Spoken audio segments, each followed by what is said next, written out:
Miss Tommy. And we're just talking about my dad. You know, my dad was always doing something. You know, my cousin used to tell me back in Chicago, he was a successful businessman.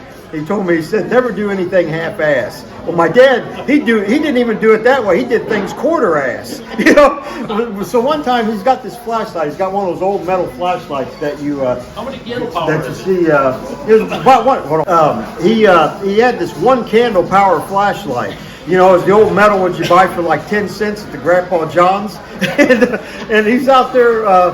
My mom had old tires on her car, and she was wanting to get new tires. And he didn't want to buy them because he said she never drove out of town anyway. So one day we're sitting there in the house at night, and we hear this huge explosion. And my mom's sitting there, and she's screaming, "Oh, that's my car. My tires are gone. My tires are all blew up." And he goes, "I'll go outside with the flashlight and take a look." So he comes out with this flashlight, you know, he probably walks down the street. Well, the neighbors were away from town, and they had a boiler system, and it blew the whole roof off. It exploded. The house was engulfed in flames. So my dad comes running back in. He comes running back in 100 miles an hour, and he's screaming at my mom, "Call the fire department, call the fire department." You know, she's like 9 o'clock at night, she's vacuuming the floor, and he trips over the hose, crashes and burns, and a little flashlight hits the thing and explodes in a million pieces.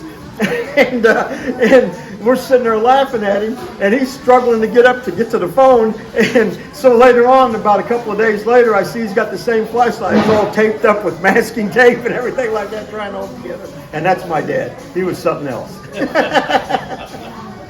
I got this guy one time. I was sitting in Pilot with a bunch of other people, and there's this guy that comes in there, and I'm thinking that maybe it was a radio stunt or something.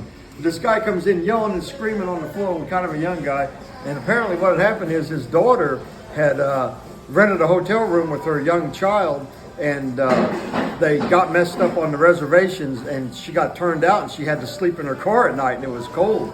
So the guy comes in there, and he calls the hotel, and he's like explaining the deal that his daughter had to sleep in the car, and he's just screaming, and he goes, "I'll tell you guys what I want." He goes, "I want an upgrade." He goes, I want a double bed, I want TV, I want Cinemax, I want HBO," and he's naming off all these stations. Then he goes, "And then I want the breakfast." He goes, "I don't want the continental breakfast." He goes, "I want eggs, toast, juice, fruit, French toast."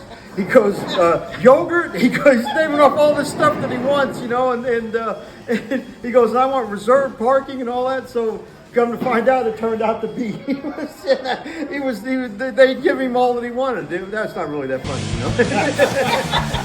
He can think so. Yeah. You like this, TV? You like little shows? You like little shows? Oh, good little girl. Oh, good little girl. Good little girl. Yeah.